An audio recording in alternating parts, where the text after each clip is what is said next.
Hi viewers, welcome to సినీ జోష్. Power star Pawan Kalyan విజయంపై సర్వత్రా ప్రశంసలు కురిపిస్తున్నారు. ఏపీలో జరిగిన ఎన్నికల్లో పవన్ కళ్యాణ్ ఘన విజయం సాధించారు. పవన్ ఎన్నికల్లో గెలవడంతో అభిమానులు, కార్యకర్తలు సంబరాలు చేసుకుంటున్నారు. అలాగే సినీ సెలబ్రిటీలు, రాజకీయ నాయకులు పవన్ కళ్యాణ్ పై ప్రశంసలు కురిపిస్తున్నారు. ఇప్పటికే టాలీవుడ్ హీరోలందరూ పవన్ ను అభినందిస్తూ సోషల్ మీడియాలో పోస్టులు షేర్ చేస్తున్నారు. మహేష్ బాబు పవన్ కళ్యాణ్ ను అభినందించారు. అలాగే అల్లు అర్జున్, ఎన్టీఆర్, రజనీకాంత్, దళపతి విజయ్ కూడా పవన్ కళ్యాణ్ అభినందిస్తూ సోషల్ మీడియాలో పోస్టులు షేర్ చేస్తున్నారు. తాజాగా అనసూయ కూడా పవన్ ను అభినందించింది.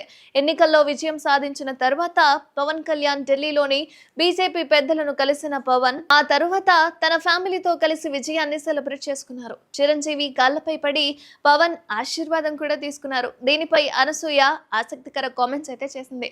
అనసూయ మెగా ఫ్యామిలీ అనుబంధాలపై రియాక్ట్ అవుతూ ఇది నిజమైన ప్రేమ అని పేర్కొంది. అలాగే పవన్ పై ప్రశంసలు కూడా కురిపించింది. అలాగే నాయకుడు వచ్చాడు అని కూడా పేర్కొంది అనసూయ. ఈ కామెంట్స్ ప్రస్తుతం నెట్టింట వైరల్ గా మారాయి. మరిన్ని అప్డేట్స్ కోసం చూస్తూనే ఉండండి సినీ జోష్.